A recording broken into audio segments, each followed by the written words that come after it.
Bienvenue à l'Église du Rocher de Winnipeg.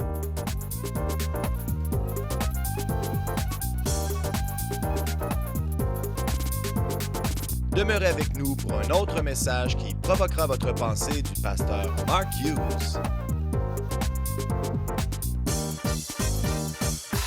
Eh bien, ce matin, je conclus la série qu'on a débutée il y a plusieurs semaines qui s'intitule « Émerveillé par la grâce ».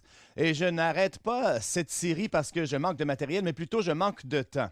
On ne manquera jamais de matériel quand on parle de la grâce de Dieu. Et néanmoins, il y a des prédicateurs qui n'ont jamais prêché un sermon sur la grâce. Alors, la première semaine, c'était surpris par la grâce. Deuxième semaine, vexé par la grâce. Troisième semaine, renforcé par la grâce. Quatrième semaine, transformé. Et cette semaine, inspiré par la grâce. Et je vous donne une question bonnie, là, une question d'examen qui concerne la mémoire. Là. 2 versets. La première question, c'est quel est le premier verset de la Bible? Genèse 1:1. Qu'est-ce que ça dit?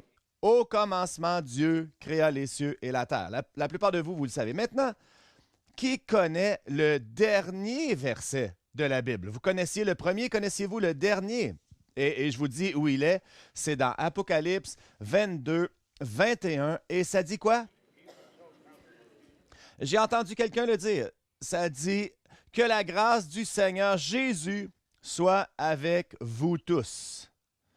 Et c'est le dernier verset de toute la Bible. Après toutes les annonces, cataclysmes et les événements et les guerres et les feux que l'auteur d'Apocalypse nous dit, la dernière chose qu'il nous dit, que la grâce du Seigneur Jésus soit avec vous tous. Combien ici, là, vous savez que ce qu'une personne dit en dernier est habituellement le plus important. Hein? Quelqu'un qui dit ses dernières paroles avant un voyage, ses dernières paroles avant de mourir. Leurs dernières paroles, c'est les paroles de départ. Et qui a écrit le dernier verset de la Bible? Dans l'Apocalypse, hein? Par Jean. Oui, l'apôtre Jean. Et Jean était reconnu comme l'apôtre de l'amour. Mais oui, l'apôtre de l'amour. Allez lire son évangile. Il parle de l'amour fois après fois après fois. Et il dit, si tu dis que tu aimes Dieu et tu n'aimes pas ton frère, l'amour de Dieu n'est même pas en toi. Et il a des paroles fortes à dire sur l'amour. Et il est devenu l'apôtre de l'amour parce que c'était son message, c'était son cœur et c'est ce qu'il aimait parler. Mais voici ce qui est intéressant de Jean. Il n'était pas toujours l'apôtre de l'amour. Il y avait un autre surnom que Jésus lui avait donné. Souvenez-vous. On l'appelait fils du tonnerre. Lui et son frère Jacques. Jésus les avait appelés fils du tonnerre. Et quelque chose s'est passé dans sa vie, quelque chose s'est passé au fil des années pour qu'il soit devenu fils du tonnerre avant de devenir l'apôtre de l'amour. Donc, regardons comment il a eu ce surnom, fils du tonnerre. Et tournez dans votre Bible, Luc, le chapitre 9, et dans le verset 52, il les envoya des messagers et ils entrèrent dans le bourg des Samaritains plutôt, pour préparer un logement. Mais on ne les reçut pas parce qu'ils se dirigeaient sur Jérusalem. Et les disciples, Jacques et Jean, voyant cela, dirent, « Seigneur, veux-tu que nous commandions que le feu descende du ciel et les consume? » Comme Élie a fait. Et Jésus se tourna vers eux et les réprimanda, disant, « Vous ne savez pas de quel esprit vous êtes animés, car le Fils de l'homme est venu non pour perdre les âmes des hommes, mais pour les sauver. » Et ils allèrent dans un autre bourg, un autre village. Alors, il parle du royaume de Dieu. Les Samaritains ne reçoivent pas le message, donc Jacques et Jean disent, « Hey, Jésus, on a une idée. Est-ce que tu veux qu'on fasse descendre le feu du ciel pour les consumer? » Quelle idée! Premièrement, aurait-il été capable de faire ça? Est-ce que vous êtes capable de faire ça, vous? Moi, je ne suis pas capable. J'ai jamais essayé, mais je suis pas mal certain que je ne suis pas capable. Comment on fait ça? Alors, c'est une histoire, une déclaration spéciale. OK, ils ne veulent pas nous recevoir. On va faire descendre le feu comme Élie. Et Jésus est en colère. Avez-vous remarqué? Hein, il les réprimanda. C'est un mot fort. Il dit, vous ne savez pas quel esprit vous anime, je ne suis pas venu pour perdre des âmes, mais pour sauver des âmes. Voilà pourquoi je suis ici. L'inspiration venait d'Élie. Et c'était un mauvais choix en passant. Élie avait beaucoup de bonnes qualités, mais en avait de mauvaises qualités. Hein, et c'était un gars qui avait des sauts d'humeur, il aimait sa propre justice, il était émotif. Alors, Jacques et Jean, fils du tonnerre, ont reçu ce surnom par l'inspiration qu'ils ont eue d'Élie. Et Jésus est en colère et il les réprimande en disant, vous ne savez pas quel esprit vous anime. Ce n'est pas ce pourquoi je suis ici, ce que je veux faire dans le monde. Et la parabole suivante que Jésus dit dans le livre de Luc, il parle de la parabole du bon Samaritain. Hein? Voyez-vous là, toutes les connexions avec les Samaritains ici. Jésus a dit, il faut que j'enseigne quelque chose à ces gars-là pour répondre aux Samaritains. C'est pas parce que Élie a fait descendre le feu du ciel que nous, on va faire ça. Non. Même si c'était comme les Samaritains, les Juifs, là, des cousins éloignés, ils saillissaient, ils ne s'aimaient pas, ils ne parlaient pas. Et c'est pour ça que Jacques et Jean voulaient faire descendre le feu du ciel. Parce que Élie avait fait ça. Alors Jésus raconte l'histoire où le héros de l'histoire est le Samaritain et non pas le Juif. Ça aurait été un scandale dans le temps de Jésus, mais qu'est-ce qu'il veut faire? Il veut faire un point ici et démontrer que le message, c'est d'aimer nos ennemis, d'aimer notre prochain comme nous-mêmes.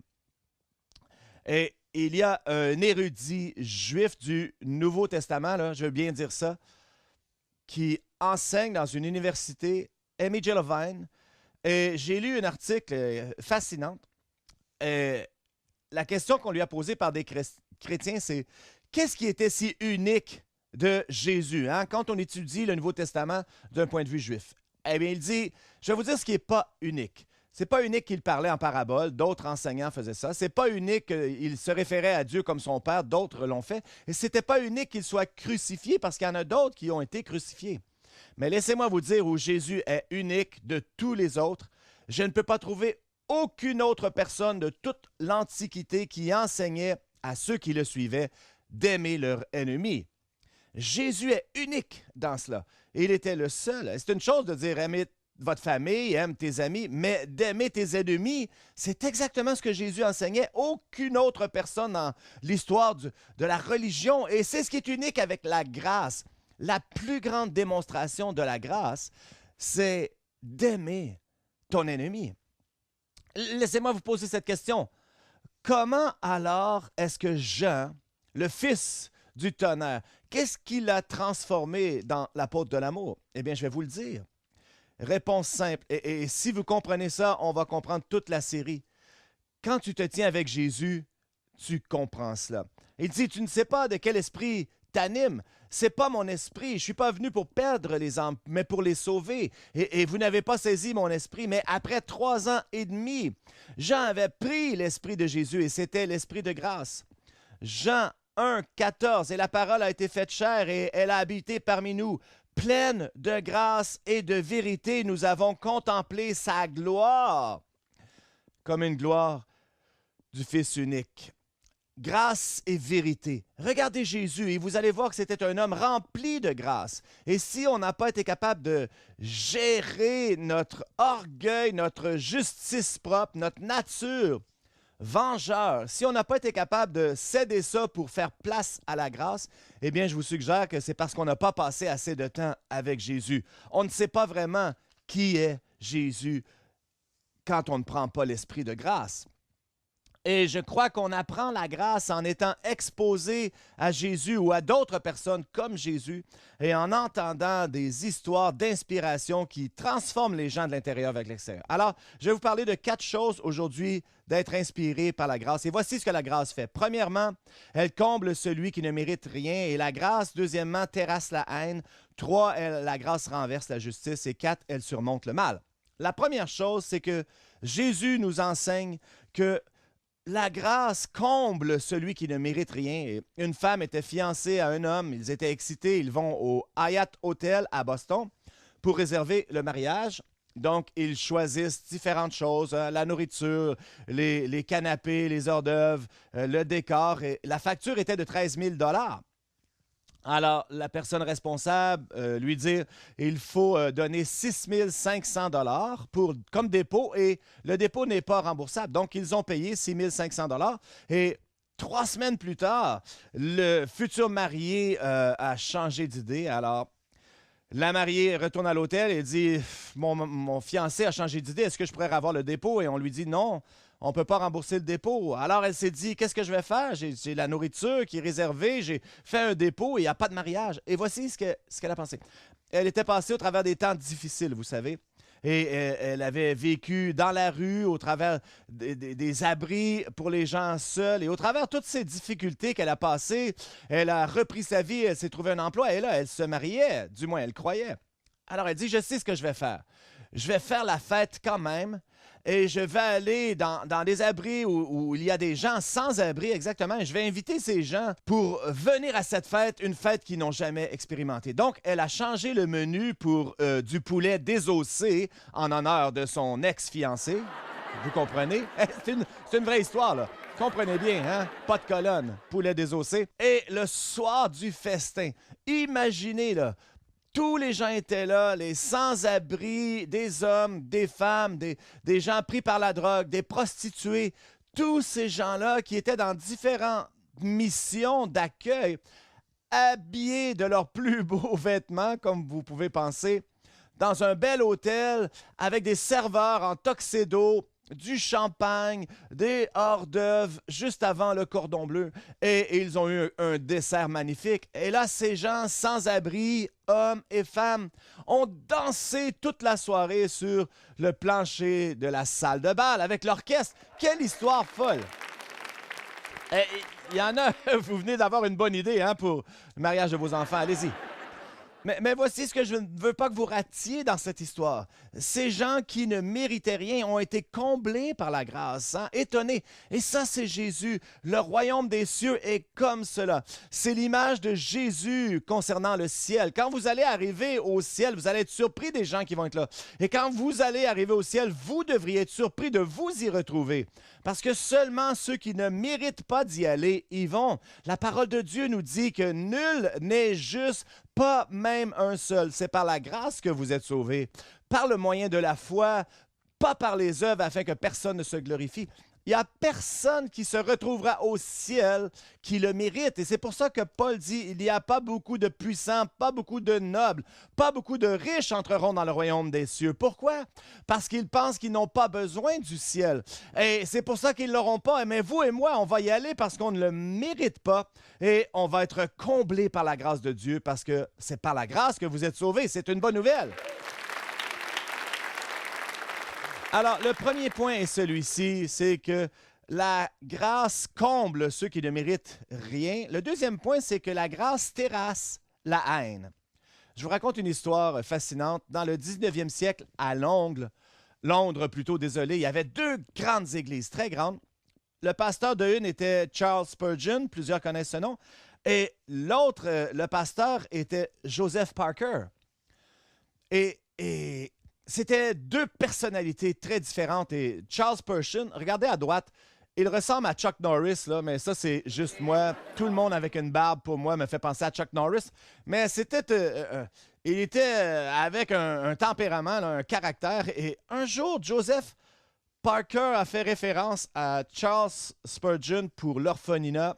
Et il a dit que les jeunes dans l'orphelinat n'étaient pas bien traités et Spurgeon était en colère de ça. Alors, vous savez comment il a réglé ça? Le dimanche matin, il est allé de la tribune et il a parlé contre Joseph Parker durant tout son sermon. Et dans ces années-là, il prêchait devant 5000 personnes là, à chaque dimanche, sans micro. Et les journalistes, les gens étaient là et écrivait son message et l'imprimaient. Il était très populaire. Alors, les journaux de Londres ont son message où il parle contre Joseph Parker. Vous savez, tout le monde aime les scandales. Hein? Et tout le monde parlait du fait que Charles Spurgeon a vraiment parlé contre Joseph Parker. Alors, le dimanche suivant, tout le monde veut aller à l'église de Joseph Parker pour voir ce qu'il va répliquer. Alors, il y avait une file à l'extérieur de la porte, un peu comme chez nous ici, une file devant la porte pour entrer dans l'église et les portes s'ouvrent et des centaines de personnes entrent, comme dans la plupart des villes là, où les saints venaient prêcher. Et tout le monde aime un scandale. Hein? Il voulait savoir la réponse de Joseph Parker. Alors, les journalistes étaient là, l'église était pleine, les gens debout à l'arrière. Ils attendaient la fin de la musique pour entendre le message. Et finalement, Joseph Parker se présente et il dit « J'ai entendu dire que le pasteur Spurgeon est malade aujourd'hui et ne sera pas dans son église. Et habituellement, c'est le dimanche qu'il prend une offrande pour son orphelinat. Et puisqu'il n'est pas capable de le faire, je pense qu'on devrait le faire pour lui ce matin. » Et il a pris une offrande pour l'orphelinat de Spurgeon. Et l'offrande était tellement grande qu'il devait vider les baquets de collecte là, 3 fois. Et c'était une offrande énorme. Et Spurgeon a été vraiment wowé. Et 2 jours plus tard, il va voir Joseph Parker et dit « Voilà, moi j'ai parlé contre toi et toi, tu as pratiqué la grâce. Tu m'as donné ce que je ne méritais pas, mais tu m'as donné vraiment ce que j'avais besoin. » Et l'Esprit de Christ n'avait jamais été démontré autant. Et les deux sont devenus des amis. Et cette guerre s'est arrêtée. Pourquoi? Parce que la grâce terrasse la haine. Donc, le premier point, c'est la grâce comble celui qui ne mérite rien. Deuxième point, la grâce terrasse la haine. Le troisième point, la grâce renverse la justice. Et une de mes histoires préférées, c'est l'histoire de l'ancien maire de New York dans les années 30-40. Dans les années les plus difficiles, hein, la Grande Dépression, la Première Guerre mondiale, Fiorello LaGuardia, qu'il s'appelait, regardez la photo là, avec un grand chapeau, et on l'appelait Frank et LaGuardia, et peut-être vous êtes allé à New York, à l'aéroport LaGuardia, et Fiorelli, son nom, c'est un nom italien qui veut dire « petite fleur ». Il mesurait 5 pieds 2 pouces. Et il avait à tous les jours un œillet. Et on l'adorait. Tout le monde l'aimait. Et il allait dans les orphelinats et il prenait les enfants et les amenait au baseball. Et durant la grève des journaux, il allait à la radio pour lire les bandes dessinées à la radio. Et tout le monde l'aimait. Il aimait sa petite fleur à la boutonnière. Il aimait cet homme, Frank LaGuardia. Et un soir de janvier, il est allé à la cour de nuit et le juge qui était là, la salle était pleine et il a dit au juge « Je te donne congé, laisse-moi prendre ta place, va te reposer. » Alors, il a agi comme juge et un homme est venu qui était accusé d'avoir volé un pain dans les années 30. Et il a regardé l'homme et il a dit « Il n'y a pas d'exception sous la loi, donc je dois vous condamner. Et je vous donne une amende aussi. Alors, je vous donne une amende de 10 jours en prison ou 10 $. Et je sais que vous n'avez pas 10 $. Alors, je vous condamne à 10 $ et je vais payer moi-même votre amende. » Alors, il a pris le 10 $ et il l'a mis dans son grand chapeau. Et il a mis le 10 $ dans le chapeau. Ensuite, il s'est tourné vers la foule dans la cour et il a dit « En plus de tout cela, je vous condamne tous à 50 sous parce que vous vivez dans une ville où un homme doit voler du pain pour nourrir sa famille. » Et son chapeau est passé partout. Et tout le monde a mis 50 sous. Le greffier était là. Et ensuite, le greffier a pris le chapeau avec tout cet argent et il a donné 47 $ et 50 sous à cet homme qui était complètement dépassé, qui venait d'être condamné d'un crime et qui ressortait 47 $ et 50 sous plus riche. Voilà ce qui arrive quand la grâce renverse la justice. Et c'est exactement ce que Jacques 2 nous dit. Jacques a dit ici, la miséricorde triomphe du jugement. Donc, premièrement, la grâce comble celui qui ne mérite rien. Deuxièmement, la grâce terrasse la haine. Troisièmement, la grâce renverse la justice. Et le dernier point, c'est la grâce surmonte le mal. Romains 12 dit ceci, ça dit, ne soyez pas pris par le mal, mais surmontez le mal par le bien. Et je ne pense pas qu'on sait comment gérer le mal ou On bâtit plus de prisons, plus de fusils, plus de police, mais on n'a pas compris la parole de Dieu qui nous enseigne que c'est la grâce qui a l'habilité de gérer le mal et de surmonter le mal. Alors, je vous raconte une dernière histoire, et si ça fait longtemps que vous êtes à l'Église, vous allez vous souvenir de cette histoire, parce qu'une fois que vous l'entendez, vous ne l'oublierez jamais, là. Mais je vais quand même la raconter aujourd'hui, parce que ça démontre vraiment le point que je veux faire. Quand mes enfants étaient jeunes, on avait un petit garçon dans le voisinage, Jason. Jason, c'était une terreur. Il y en avait deux, Jason. Hein? Il y en a un qu'on appelait Jason et l'autre, on l'appelait le mauvais Jason. Et le mauvais Jason était un mauvais Jason. Et il habitait dans des maisons-appartements tout près de chez nous, mère monoparentale, pas de papa, sa mère travaillait, elle n'était pas là, et il terrorisait le voisinage. Si un vélo s'était fait voler, c'était lui. Si les vitres étaient cassées, c'était lui. Le Jason dans notre voisinage, c'était toujours vendredi 13. C'était le mauvais Jason. Alors, ce qui est arrivé, c'est que dans ce temps-là, on avait un abri d'auto. Un abri d'auto, c'est bon si tu habites en Californie. À Winnipeg, c'est terrible, hein? Tu ne peux pas rien fermer, rien barrer. Il y avait une remise en arrière et moi, j'avais mis un filet de basketball devant et j'avais acheté un ballon de basketball et je mettais ça dans la remise lorsqu'il ne jouait pas. Donc, j'imagine que le mauvais Jason nous avait vu jouer au basketball avec un abri d'auto. Alors, c'est comme service ouvert, spécialement pour Jason. Donc, un jour, je suis assis dans la salle à dîner et la salle à dîner, on voit la cour d'école où il y a un cours de basketball et je vois Jason, le mauvais Jason. Il est là, il est en train de jouer le basketball. Et là, je regarde et je dis, c'est mon ballon, ça? C'est mon ballon de basketball? Je pense que oui, c'est mon ballon, ça. Alors, je m'en vais dans la remise, dans l'abri d'auto. Évidemment, il n'y a plus de ballon. Alors, je m'en vais dans la cour d'école et je dis, Jason, que fais-tu avec mon ballon? Donne-moi mon ballon. Merci. Alors, j'ai dit, Jason, donne-moi mon ballon. Et je prends mon ballon et je dis, mais qu'est-ce que t'as fait? T'as volé mon ballon. Il dit, qu'est-ce que je suis supposé de faire? J'en ai pas de ballon, moi. C'était comme ça qu'il m'a répondu. Il me crie après.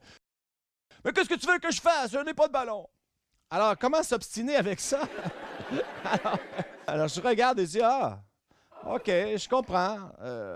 Ta mère ne peut pas t'acheter un ballon. T'en as pas. J'ai dit, OK, mais voici ce qu'on va faire, Jason. Et je croyais que c'était génial comme idée. J'ai dit, voici ce qu'on va faire. Si tu veux emprunter mon ballon, eh bien, tu peux emprunter mon ballon n'importe quand. Tout ce que je veux que tu fasses, je veux juste que tu fasses une chose. Frappe à ma porte et demande-moi ma permission et je vais te le prêter quand tu voudras. Mais pas aujourd'hui, parce que je te donne une leçon que tu ne peux pas voler les choses des autres. Compris? Et je suis parti avec mon ballon. Et je suis allé à la maison et j'ai mis le ballon dans la remise. J'ai dit, wow, t'es brillant. T'es tellement intelligent, t'as tellement bien géré ça. J'ai dit, Cathy, regarde ce que j'ai fait avec Jason. J'ai fait l'équilibre parfait de la grâce et de la vérité. Je lui ai donné grâce. J'ai dit, utilise-le quand tu veux. Mais je lui ai enseigné une leçon en disant, pas aujourd'hui parce que tu l'as volé. Équilibre parfait de grâce et de vérité. J'étais très, très fier. Le lendemain, je suis assis à l'autre côté de la maison et je vois un garçon dans la rue qui s'appelle Jason, le mauvais Jason. Et il marche sur la rue devant ma maison en faisant rebondir mon ballon. Et il se promène dans la rue comme ça, devant ma maison. Et c'est comme s'il me met au défi, là. Alors, évidemment, je devais regarder avant de faire quoi que ce soit. Je m'en vais à la remise. Évidemment, mon ballon n'est pas là. Il a mon ballon basketball. Il marche en dribblant. Alors, je mes mains sur les hanches et je dis, Jason, il me voit et il décolle. Il décolle. Tiens mon ballon. Alors, il décolle. Et évidemment, il y a de l'avance sur moi, donc je me suis dit, je vais pas le rattraper en courant. Je vais prendre un vélo, donc je m'en vais dans le garage. Et je prends le vélo de ma fille, un vélo rose. Et là, je suis dans la rue et j'écris, Jason! Jason! T'as mon ballon! Reviens, Jason! Et là, écoutez, comprenez ceci, là. C'est samedi après-midi. Tout le monde est sur leur terrain, le gazon. On coupe le gazon, on ramasse les feuilles. Et le prédicateur de Church of the Rock, où vous allez, est sur un petit vélo rose, dans la rue, le visage tout rouge, les veines qui sortent et qui crie « Jason! Jason! » Et je cours après dans la rue et j'essaie de le rattraper. Évidemment, c'est un petit vélo rose, mais je l'ai rattrapé. Alors, je l'attrape. Jason, je l'arrête. Je dis, donne-moi mon ballon. Donne-moi mon ballon. Ah, j'ai mon ballon. J'ai dit, t'as pas le droit, tu veux plus que tu prennes ma balle. Je t'ai dit de pas la voler. Alors là, il faut que je revienne, le retour de la honte sur la rue. Et là, les gens avaient fait sortir toute la famille. Tout le monde était là, sur le balcon, me regardant retourner à la maison. Le pasteur de Church of the Rock sur un petit vélo rose. Oh, qui court après un petit garçon sans défense et qui vole son ballon. C'est à moi, c'est mon ballon. J'arrive à la maison et je me dis, je suis un tel idiot. C'était comme la pire démonstration de tout ce que j'aurais voulu faire. Et je mets le ballon dans la maison. Je l'ai barré. Je me suis assis. Et j'ai dit, oh non, ça ne va pas, là. Non, mais c'est comme si j'ai raté complètement. Je n'ai pas agi comme j'aurais dû agir. Alors, j'ai réfléchi toute la nuit. Je me dis, c'est la grâce, oui, la vérité, l'équilibre, mais je savais exactement ce que je devais faire. Et le lendemain, devinez qui marche sur la rue? Jason, le mauvais Jason. Et il marche sur la rue et je le vois. Alors, je suis dans la maison. Je prends mon ballon et je sors dans la rue. Et je dis, « Hey, Jason! » Et il me voit et il se sauve. Et il n'a rien fait. J'ai dit, « Non, Jason, sérieusement, je suis pas en colère. Je veux te parler un instant. » Alors, il arrête. Et je m'en vais le voir dans la rue.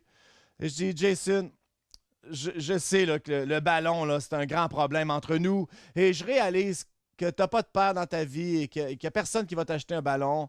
Et regarde, je te le donne. Je peux en acheter un autre là, pour mes enfants. Je veux que tu aies ce ballon. » Et je lui ai donné le ballon de basketball et je lui ai dit, il t'appartient maintenant. Qu'est-ce que je faisais là? Écoutez, le pasteur d'une église, je cours après ce petit garçon dans un petit vélo rose comme un fou. Et lui, il n'a pas de ballon dans sa vie, il n'a pas de père, il n'y a personne pour lui acheter un ballon. Je me dis quand même, je suis capable de payer un autre ballon.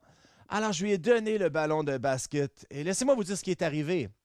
Ça a changé complètement notre relation et soudainement, on n'a plus jamais eu de chicane, plus jamais rien avec le mauvais Jason. Il n'a plus jamais volé nos vélos.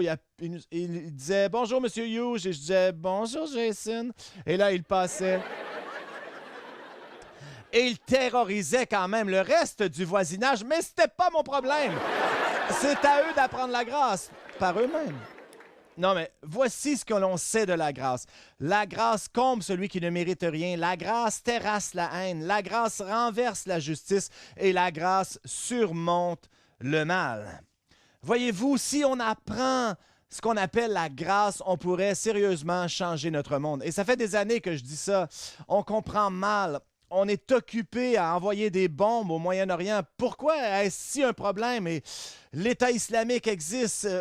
Qu'est-ce qui arriverait si on envoyait de la nourriture et tout ça, des médicaments? Peut-être qu'on n'aurait pas de problème de réfugiés si on avait appris à répondre avec la grâce à notre voisin et à nos ennemis. Mais voici le problème.